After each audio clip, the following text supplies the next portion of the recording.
చంద్రబాబుకి ఫోన్ చేయండి మహాప్రభు అంటూ మోదీతో ఆ బీజేపీ సీనియర్ నేత మొరపెట్టుకుంటున్నారా అంటే అవుననే సమాధానం ఇస్తున్నారు కొంతమంది రాజకీయ విశ్లేషకులు.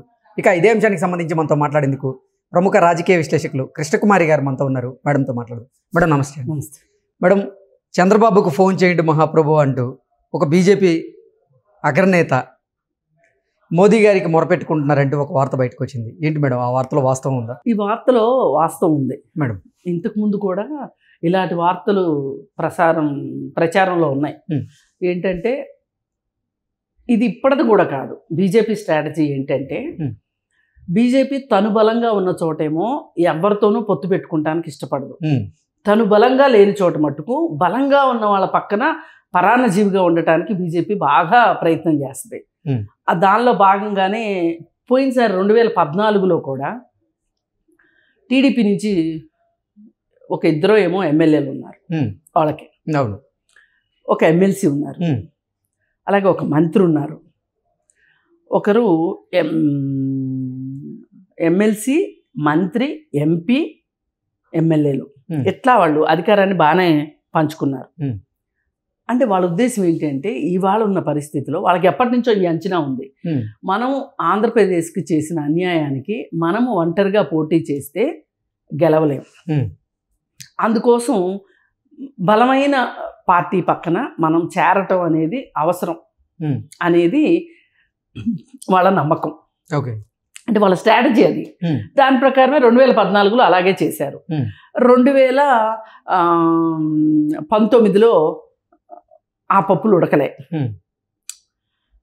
ఎవరి కాళ్ళు విడివిడిగా పోటీ చేశారు. అవును, అక్కడేమీ పని జరగల. అయితే ఇప్పుడు మళ్ళీ ఎలక్షన్లు వస్తున్నాయి. ఎలక్షన్లు వస్తుంటే ఇప్పుడు దాదాపు ఒక 2-3 నెలల నుంచి ఈ వార్తలు వస్తున్నాయి. ఎగ్జాక్ట్లీ ఏమనంటే అసలు మేము బీజేపీతో పొత్తు పెట్టుకుంటామని టీడీపీ వాళ్ళు అనకపోయినప్పటికీ వాళ్ళే పొత్తు కోసం ఈ పవన్ కళ్యాణ్ అనే మధ్యవర్తి ఉన్నాడు కదా, మధ్యవర్తి చేత నేను బీజేపీతో పొత్తు పెట్టుకుంటాను అనే ఒక సిగ్నల్స్ పవన్ కళ్యాణ్ తెప్పిస్తున్నారు. పవన్ కళ్యాణ్ను నేను టీడీపీ పార్టీతోటి నేను పొత్తు పెట్టుకుంటాను అని ఇటువైపు చెప్తున్నాడు.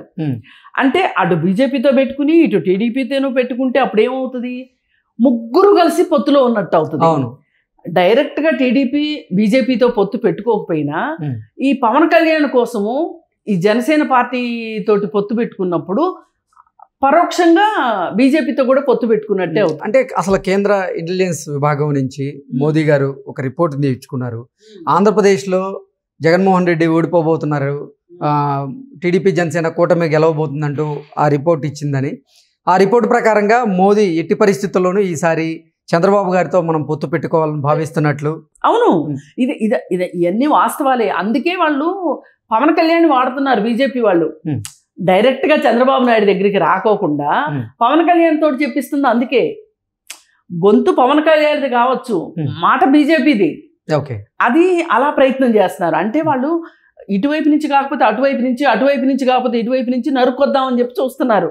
వాళ్ళ పూర్తిగా వాళ్ళ నమ్ముతున్నది ఏంటి అంటే మనం టీడీపీ తోటి పొత్తులో ఉంటేనే, కేవలం జనసేనతో పొత్తులో ఉంటే కూడా కాదు, టీడీపీతో పొత్తు అది మనకు కావాలి. అసలు మధ్యలో అవసరమైతే జనసేన పార్టీని కావచ్చు, పవన్ కళ్యాణ్ కావచ్చు, కూరలో కరివేపలాగా అవతల పడేసేసి పొత్తు కుదిరిన తర్వాత అసలు వీళ్ళిద్దరే ప్రముఖమైన మిత్రుల్లాగా అయిపోవాలని కూడా ఆశ కూడా బీజేపీకి ఉంది. కానీ ఇవాళ ఆంధ్రప్రదేశ్లో ఉన్న పరిస్థితులను బట్టి ఇది బీజేపీకి కూడా తెలుసు, వాళ్ళకి అసలు మంచినీళ్ళు ఇచ్చేవాళ్ళు లేరు. బీజేపీకి అసలు మంచినీళ్ళు పుట్ట వాళ్ళకి, వాళ్ళు చేసిన పనులకి స్పెషల్ స్టేటస్ ఇవ్వలేదు, ప్యాకేజ్ అన్నారు అది ఇవ్వలేదు, అమరావతి ఇంత అధ్వానం అయిపోతుంటే దాని గురించి నోరెత్తి మాట్లాడలేదు. కనీసం ఒక్క కన్సైడ్ చేస్తే ఆగిపోతాడండి జగన్మోహన్ రెడ్డి. ఆపలేరా? వైజాగ్ స్టీల్ ప్లాంట్ విషయంలో జగన్మోహన్ రెడ్డి సహాయం కావాలి కాబట్టి అమరావతిని ఈ విధంగా జీటుపుచ్చారు వాళ్ళు. ఇప్పుడు నీకు ఒక చోట మేము ఉపయోగపడతాం, మాకు నువ్వు ఇంకో చోట ఉపయోగపడు అంటే ఇది వస్తు మార్పిడిలాగా బార్టర్ సిస్టమ్ లాగా చేసేసారు వీళ్ళు బీజేపీ వాళ్ళను జగన్మోహన్ రెడ్డి కలిసి. మరి పోలవరం విషయం అట్లాగే చేశారు. రివర్స్ టెండరింగ్కి వెళ్తుంటే ఒక అది నేషనల్ ప్రాజెక్ట్ అయినప్పుడు పోలవరం అనేది పెత్తనం అంతా మాది ఉండాలి అనే ఒక ఉద్దేశం లేకోకుండా అసలు నువ్వు టెండరింగ్ మారుస్తుంటే నువ్వేం చేస్తున్నావు, నువ్వేం మాట్లాడేవా? అసలు రివర్స్ టెండరింగ్ అనేది చరిత్రలో ఎక్కడా లేదు. మొదటిసారిగా వైసీపీ వాళ్ళు కనిపెట్టారు. ఎందుకు? వాళ్ళ కమిషన్ల కోసం వాళ్ళకు. మరి ఇన్ని నష్టాలు రాష్ట్రానికి జరుగుతుంటే, రాష్ట్రానికి జరిగిందంటే అర్థం రాష్ట్ర ప్రజలకు జరిగినట్టే. మరి అలాంటప్పుడు ఓట్లు వేయాల్సింది ప్రజలే కదా. ప్రజలు ఓట్లు ఎట్లా వేస్తారు? అందుకని ఇప్పుడు ఎవరో ఒకళ్ళు వెనకాల దాక్కోవాలి ఇప్పుడు మనం అర్జెంటుగా. అందుకోసం అని చెప్పి టీడీపీ తోటి పొత్తుకి తాతహలాడిపోతున్నారు. అందుకే సంకేతాలు ఇస్తున్నారనమాట. మేము టీడీపీ తోటి పొత్తుకు రెడీ అని చెప్పి చెప్తున్నారు. కానీ ఇక్కడ ఆలోచించవలసింది ఏంటంటే, ఇప్పుడు ఒక మంచి ఇమేజ్ ఉంది ఒకళ్ళకి, ఇంకొకరికి కూడా ఒక మంచి ఇమేజ్ ఉంది. ఈ ఇద్దరు కలిస్తే ఇమేజ్ డబల్ అవుతుంది. అయితే ఒక ఇమేజ్ ఉన్న వాళ్ళతోటి, ఒక గుడ్ లుక్స్లో ఉన్నవాళ్ళు బ్యాడ్ లుక్స్లో ఉన్న వాళ్ళతోటి కలిశారనుకోండి, వీళ్ళకి కదా నష్టం. ఇప్పుడు వాళ్ళ ఒంటికి మట్టి ఉంది, వాళ్ళు కడుక్కోవటం కాకోకుండా పక్క వాళ్ళకి పూసి కడుక్కుందాం అనుకుంటున్నారు వాళ్ళు. మీరు ఎందుకు పూజించుకోవడానికి రెడీ అవ్వాలి? ఇది ఈ పొత్తే గనక వస్తే టీడీపీ పార్టీ కావచ్చు, చంద్రబాబు నాయుడు కావచ్చు, నామరూపాలు లేకుండా పోతారు. వాళ్ళకి అసలు నిలవ నీడ ఉండదు. ఎందుకంటే ప్రజల్లో ఈ భావం అంత ఇంకిపోయింది. బీజేపీని అంతలా వ్యతిరేకించే స్థాయికి ఆంధ్రప్రదేశ్ ప్రజలు వెళ్ళారు. మరి అలాంటప్పుడు అతనితో నీకు స్నేహం ఏంటి? ఇది టీడీపీ ఆలోచించుకోవాలి. ఎన్ని ఒత్తిళ్ళన్నా రానివ్వండి. నిన్న సిపిఐ నారాయణ కొన్ని వ్యాఖ్యలు చేశారు మేడం. అవేంటంటే, ఆంధ్రప్రదేశ్లో ఎట్టి పరిస్థితుల్లో టీడీపీ జనసేనతో పొత్తు పెట్టుకునేందుకు భారతీయ జనతా పార్టీ ఊళ్ళెగురుతుందని, ఆ దిశగా అడుగులు వేస్తుందని, 17A పేరుతో అవసరమైతే చంద్రబాబును బెదిరించైనా సరే పొత్తు పెట్టుకోవడానికి ప్రయత్నం చేస్తున్నారంటూ కూడా కొన్ని కమెంట్స్ చేశారు.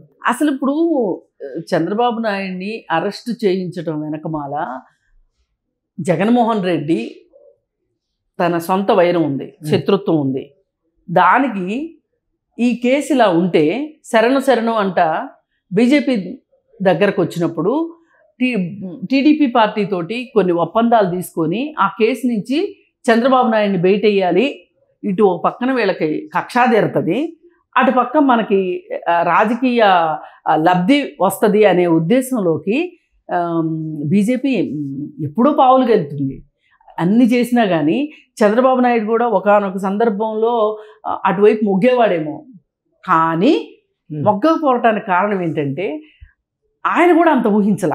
చంద్రబాబు నాయుడు కూడా దేశీయంగా, అంతర్జాతీయంగా, లోకల్గా ఆయనకు వచ్చిన మద్దతు చూసేసరికి నాకు బీజేపీ తోటి అంత కంపల్సరీ కాదు అనే ఒక ఉద్దేశంలోకి చంద్రబాబు నాయుడుకి అర్థమైపోయింది. తన సత్తా ఏంటో తనకు అర్థమైంది.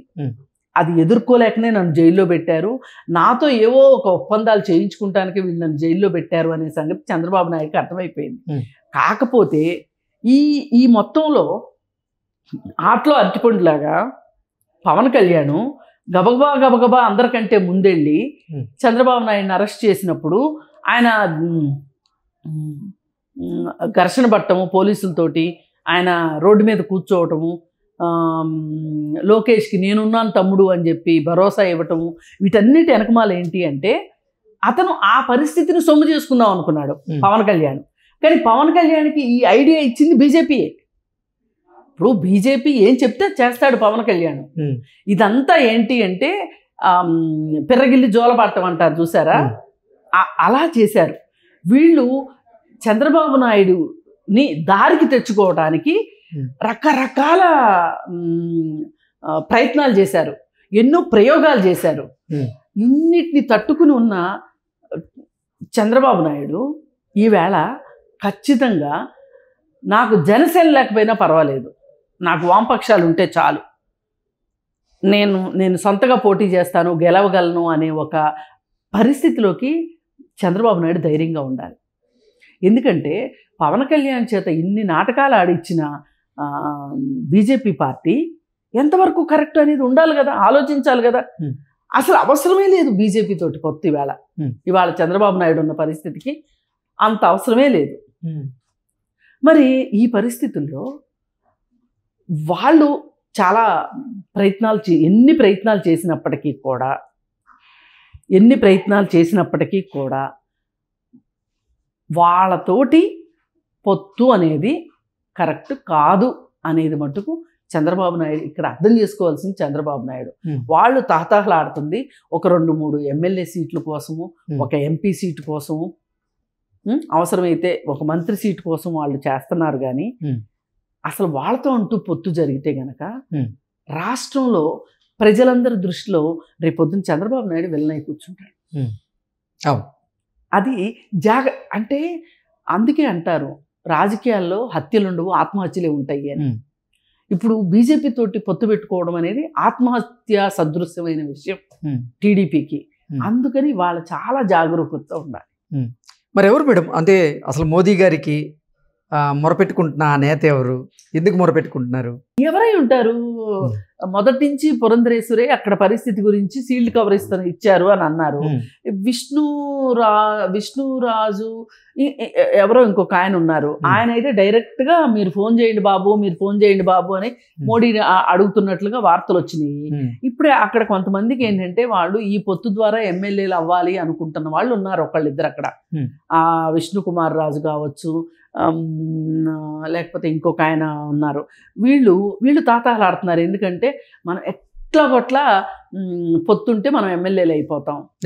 అంటే ఎంతంటే రాజకీయాల్ని సామాజిక అంశాలు, ప్రజల అవసరాలు నిర్ణయించాల్సింది పోయి రాజకీయ నాయకుల వ్యక్తిగతమైన అవసరాలు నిర్ణయించడం చాలా బాధాకరం.